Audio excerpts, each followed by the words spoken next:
लेकिन लगातार इस दिशा में आशातीत वृद्धि हो रही है। प्रधानमंत्री जी ने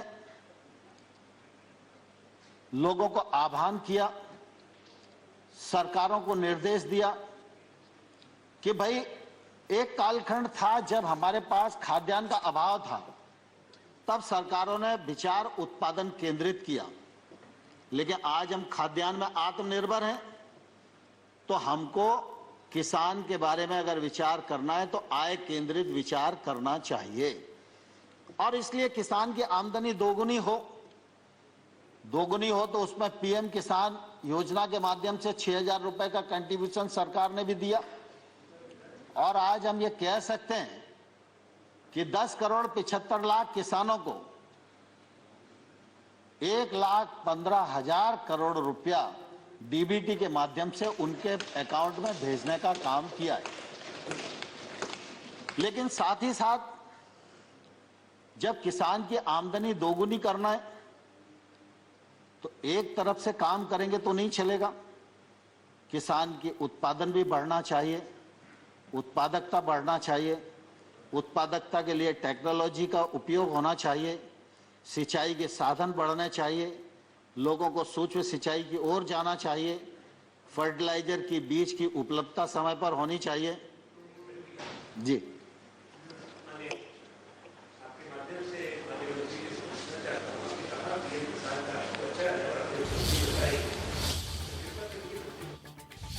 और अहम जानकारी, किसान आंदोलन पर राज्यसभा में चर्चा जारी है, जहां पर कृषि मंत्री नरेंद्र सिंह तोमर को सुन रहे थे आप। किसान हमारे देश की सबसे बड़ी ताकत, ऐसा कहना है कृषि मंत्री।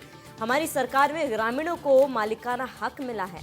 बड़ी और अहम जानकारी से आपको रूबरू करा रहे। सरकार किसानों के विकास के लिए प्रतिबद्ध है, कृषि मंत्री का ये कहना है। कृषि मंत्री ने कहा, गाँव गरीब और किसानों के सबके लिए हमारे सरकार ने काम किया है। साथ ही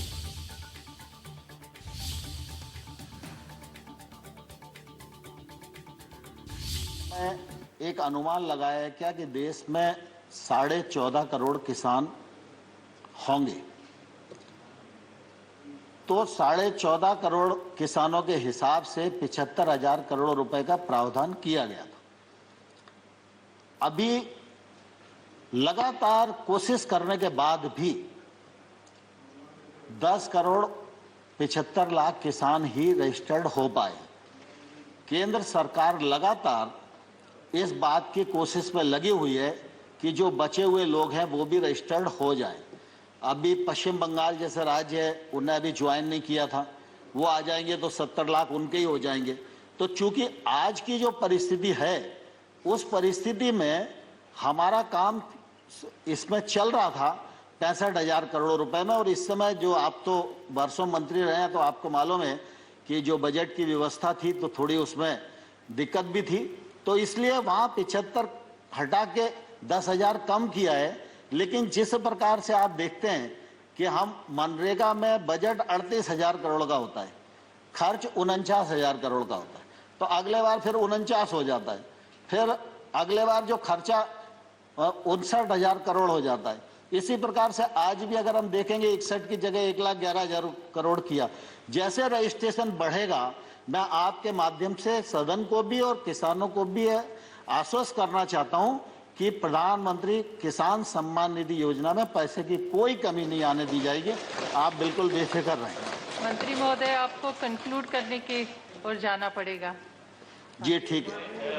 We will have the time till he concludes and we will reduce it from our other speakers. ठीक है। दूसरा, माननीय सभापति जी, हम सब इस बात को भलीभांति जानते हैं कि यूरिया की किल्लत किसानी के समय हमेशा होती थी। आप भी नीम कोटिंग करना चाहते थे, लेकिन उस समय नहीं हो पाया। लेकिन नीम कोटिंग किया, उसके कारण फर्टिलाइजर की उपलब्धता बढ़ी, सूक्ष्म सिंचाई की दृष्टि से रकबा बढ़ा। देश में 86% छोटा किसान है। छोटे किसान का रकबा छोटा है, उसके पास निवेश करने के लिए साधन नहीं है। अगर कोई रिस्क लेकर वो महंगी फसल की तरफ जाए तो मार्केट का लिंक उसके पास नहीं है। और वो 86% किसान वस्तुस्थिति है कि एमएसपी का भी लाभ नहीं उठा पाता है।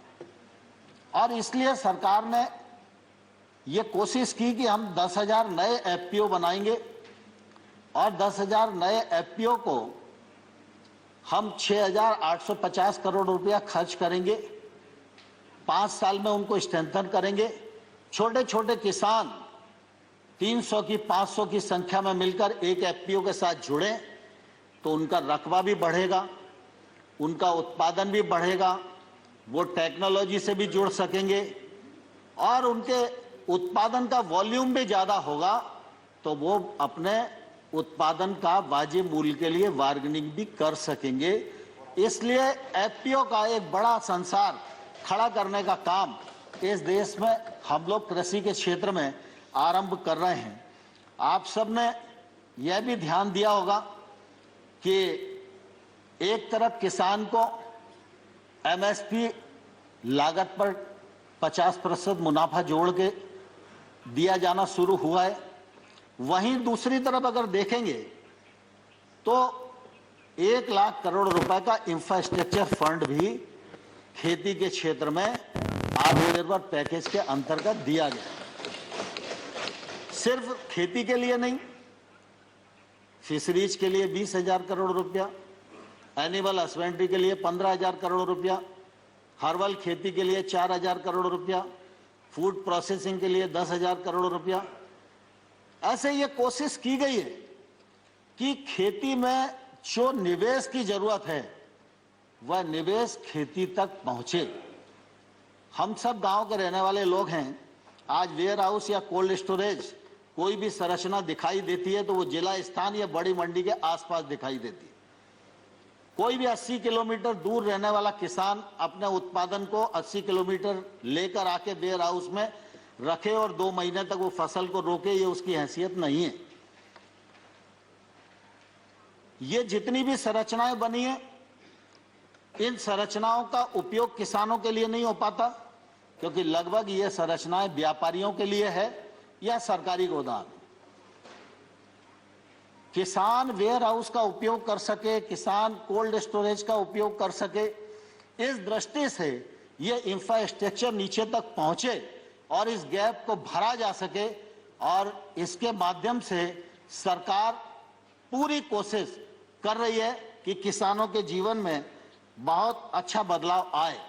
हम सब जानते हैं कि फल हो, तरकारी हो, ये कुछ फसलें ऐसी हैं जल्दी नष्ट हो जाती हैं और इनको उपयुक्त बाजार नहीं मिल पाता। कौन सोच सकता था कि रेल से फल और सब्जी जाना शुरू हो जाएगी। 100 किसान रेल प्रारंभ की गई है जो एक तौर से चलता फिरता कोल्ड स्टोरेज है। रोज जा रही हैं, आ रही हैं और किसान का जो उत्पादन है वो एक स्थान से दूसरे स्थान तक जाकर किसान को उचित मूल्य दिलाने में मदद कर रहा है। किसान उड़ान योजना के अंतर्गत आज त्रिपुरा का पाइनएप्पल दूसरे देशों में भी जाकर अच्छी कीमत प्राप्त कर रहा है, जिसका फायदा निश्चित रूप से किसान लोगों को हो रहा है। ये हम सब लोगों के लिए निश्चित रूप से प्रसन्नता की बात है। Honorable Minister, I just want to bring to your notice that your assigned time is over, but you can take time as per the other. पाँच मिनट में खत्म करता हूं। दूसरा आमतौर पर हम जानते हैं कि किसान गांव में रहता है, गरीब है, तो किसान को बुढ़ापे में सहारा मिल जाए इसलिए किसान पेंशन योजना, किसान मानधन योजना, जिसमें 21 लाख किसान जुड़ चुके हैं 60 वर्ष की आयु के बाद, उनको 3,000 रुपया मासिक पेंशन मिलेगी। यह सुविधा भी सरकार की तरफ से आरंभ की गई। आपदा के समय यह नियम रहता था कि 50% से अधिक अगर लोग आपदा से प्रभावित होंगे तो ही सरकारी मदद उन्हें मिलेगी। इसको घटाकर 33% किया। इसका भी फायदा निश्चित रूप से किसान को और किसानी को मिलने वाला है। अब मैं एक जिक्र करके अपनी बात को पूरा समाप्त करूंगा। सामान्य तौर पर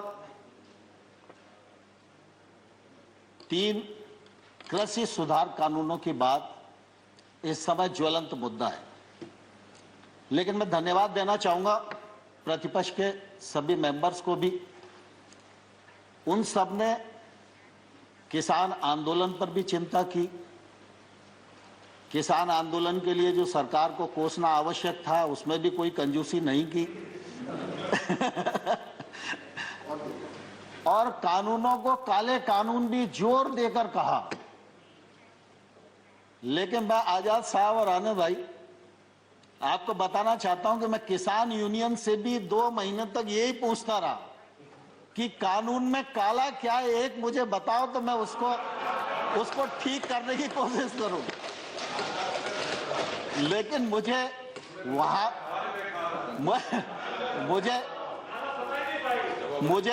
वहां भी मालूम नहीं पड़ा। और जब प्रतिपक्ष के मेंबर्स ने भी, दीपेन भाई आपका भी भाषण मैंने सुना, तो मैंने गौर से सुना कि कानून खराब है, कानून को रिपील कर दीजिए, वो हो ही जाएंगे और ऐसा वैसा सब लोगों ने अपनी बात की और करना भी चाहिए उन्हें।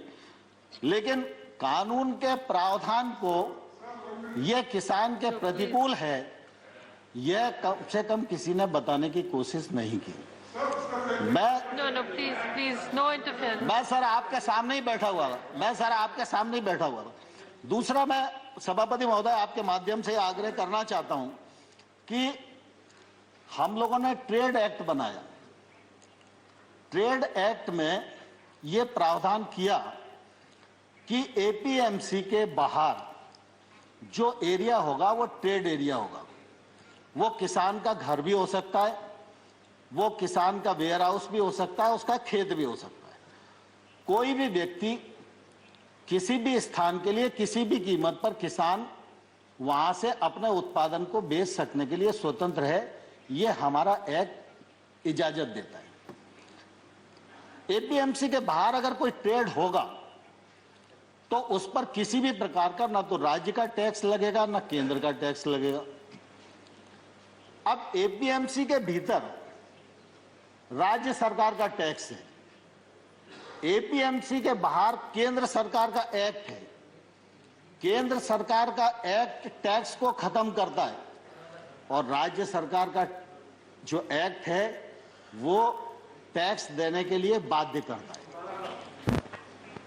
तो मैं आपके माध्यम से किसानों को भी पूछना चाहता हूं और विशेष रूप से पंजाब के किसानों को भी पूछना चाहता हूं। उनके यहां थोड़ी परिस्थितियां अलग हैं, आड़तिया का कमीशन अलग है, बाकी सब चीजें अलग हैं, लेकिन हमने टैक्स को फ्री किया और राज्य सरकार टैक्स ले रही है।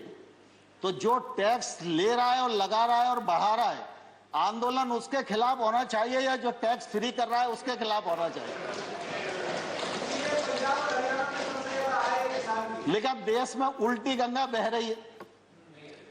और मैं सभापति महोदय आपके माध्यम से किसान बंधुओं को भी कहना चाहता हूं और प्रतिपक्ष के मित्रों को भी कहना चाहता हूं, भारत सरकार नरेंद्र मोदी जी का नेतृत्व पूरी तरह किसानों के प्रति प्रतिबद्ध है, किसानों के प्रति समर्पित है। किसान आंदोलन के लिए हम लोगों ने लगातार उनको सम्मान देने की कोशिश की है, 12 बार ससम्मान बुलाकर बातचीत की है। एक शब्द भी हमने उनके बारे में इधर उधर नहीं बोला, संवेदनशीलता के साथ विचार किया है। लेकिन हमने ये जरूर कहा है कि आप प्रावधान में कहां गलती है, विनम्रता पूर्वक हमारा ध्यान आकर्षित करिए। हमने जो उनकी भावना के अंतर्गत जिन बिंदुओं को चिन्हित किया जा सकता था उनको भी चिन्हित करके बताया कि हमको आपकी लगती है कि आपको यह शंका है कि एपीएमसी खत्म हो जाएगी, तो हम इस पर विचार करते हैं। एपीएमसी खत्म नहीं होगी। हमने एक के बाद एक उनको प्रस्ताव देने का भी प्रयत्न किया, लेकिन मैंने साथ में यह भी कहा कि अगर हम भारत सरकार किसी भी संशोधन के लिए तैयार है, इसके मायने ये नहीं लगाना चाहिए कि किसान कानून में कोई गलती है। लेकिन किसान आंदोलन पर है, पूरे एक राज्य में गलत फहमी का शिकार हैं लोग। एक ही राज्य का मसला है। Please don't interfere. Let him speak. Please don't. We are very short on time. सभापति महोदय, किसानों को इस बात के लिए बरगलाया गया है कि यह कानून आपकी जमीन को ले जाएंगे। मैं कहता हूं कॉन्ट्रैक्ट फार्मिंग के एक्ट में कोई एक प्रावधान बताए, कोई एक प्रावधान बताए। खड़गे जी, खड़गे जी दुनिया जानती है, खड़गे जी दुनिया जानती है, पानी से खेती होती है, खून से खेती सिर्फ कांग्रेस ही कर सकती है, भारतीय जनता पार्टी खून से खेती नहीं कर सकती। और इसलिए मैं सभापति महोदय आपके माध्यम से कहना चाहता हूं, कॉन्ट्रैक्ट फार्मिंग एक्ट का कौन सा प्रावधान है जो प्रावधान किसी भी व्यापारी को उस किसान की जमीन छीनने की इजाजत देता है? लेकिन लोगों को भड़काया जा रहा है, जमीन चली जाएगी।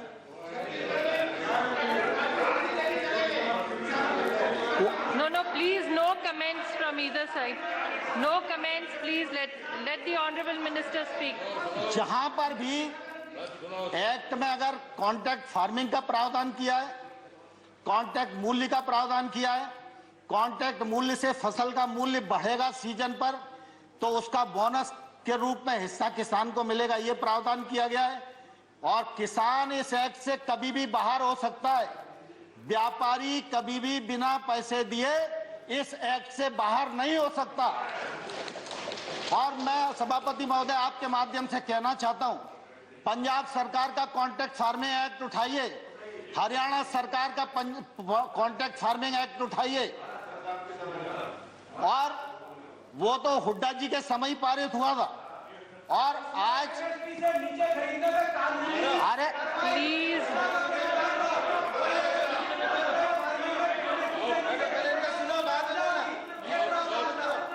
excuse me, please, he is not yielding. He is not yielding, so please. Deependra भाई, Dipendra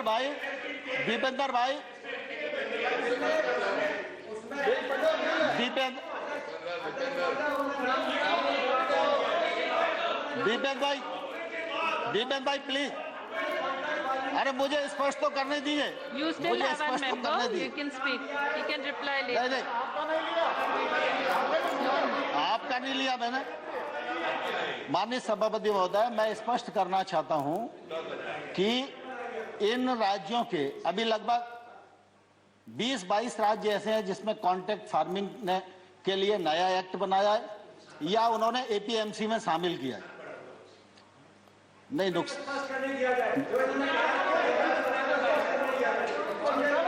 We are already very tight on time. Dipendra भाई, And let him finish. You still have a member to speak. He can reply in that. Honorable Minister, please continue. Honorable Minister, please continue. Rule 6 में APMC में amendment हुआ हरियाणा में, मगर उसके साथ साथ ये प्रावधान बना कि अगर एमएसपी से नीचे कोई प्राइवेट कंपनी अगर कॉन्ट्रैक्ट फार्मिंग में खरीद सकती है तो कानूनी कार्रवाई और सजा होगी। आप सजा का प्रावधान करें। दीपेंद्र भाई, आपकी बात आ गई, लेकिन मैं कुल देखिए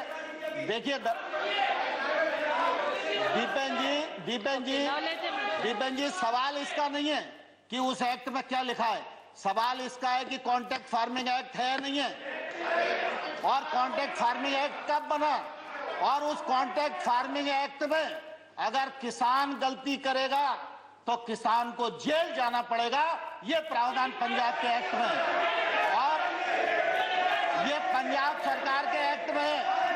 और जो भारत सरकार ने एक्ट बनाया है उसमें किसान कभी भी बाहर हो सकता है। आप झूठ बोलेंगे तो हम सुनेंगे नहीं। देखिए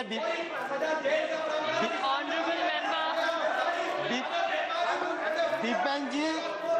दीपेंद्र जी, मैं ये एक्ट बता सकता हूँ आपको, पंजाब सरकार का एक्ट बता सकता हूँ।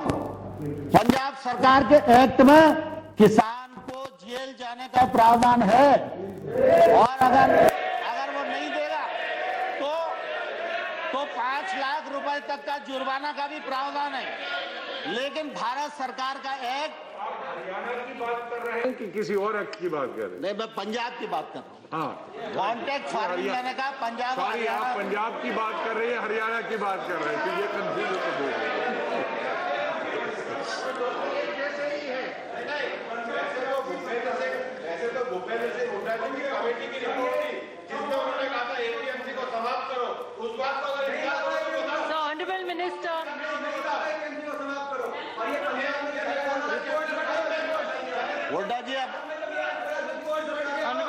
दीपेन जी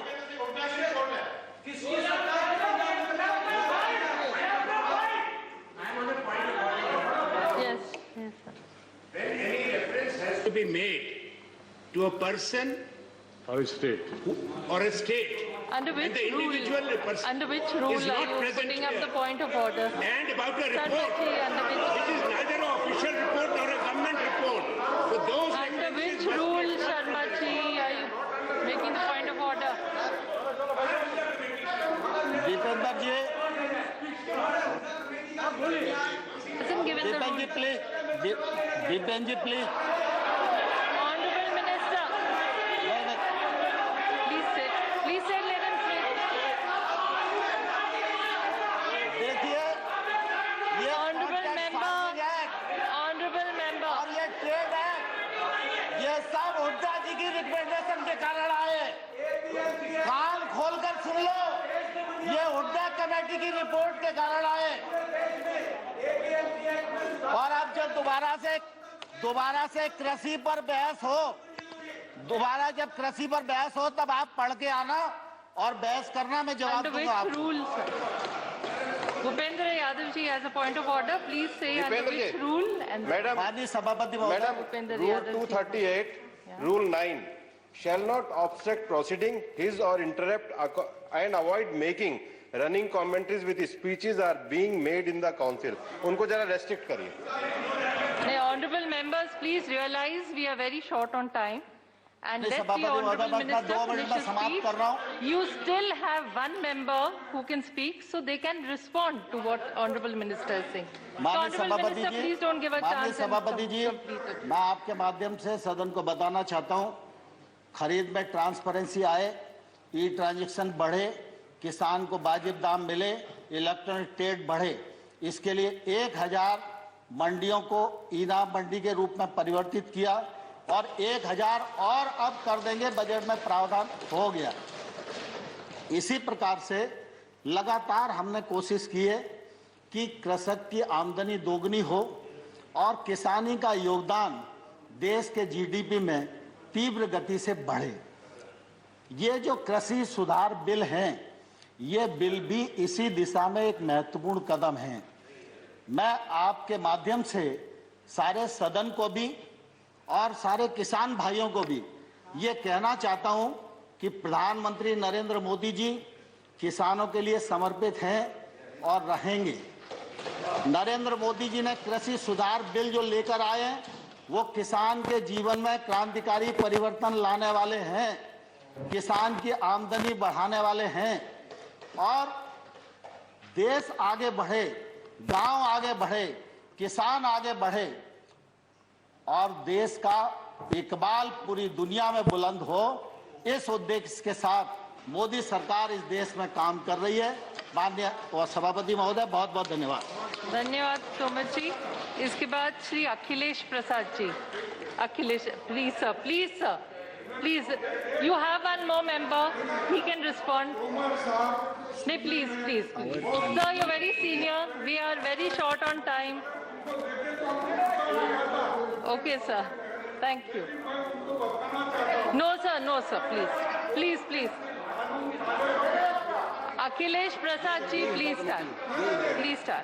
महोदय, तो 5 मिनट है। हाउस ऑर्डर में तो हो जाए। Sir, you are very senior. तो बता दें, कॉन्ट्रैक्ट फार्मिंग के नाम पर किसानों को भड़काया गया है, ऐसा कहना है कृषि मंत्री नरेंद्र सिंह तोमर का। उन्होंने कहा पंजाब सरकार का कानून किसान विरोधी है।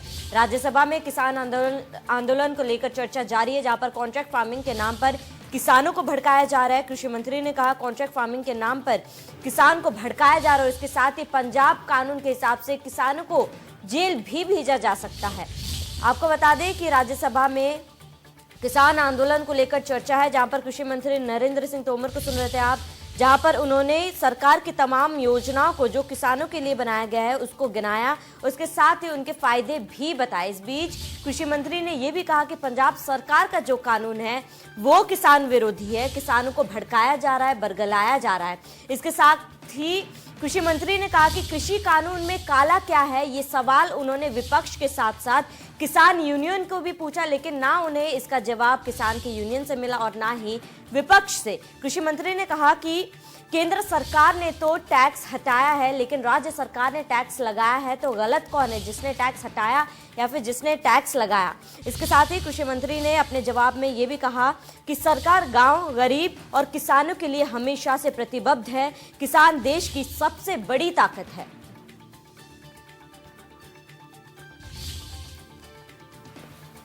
अपने बयान में कृषि मंत्री ने यह भी कहा कि सरकार अभी भी तीनों बिल में संशोधन के लिए तैयार है। कृषि कानून में सरकार संशोधन के लिए तैयार है। इसके साथ ही उन्होंने कहा खून से खेती सिर्फ कांग्रेस कर सकती है, बीजेपी नहीं।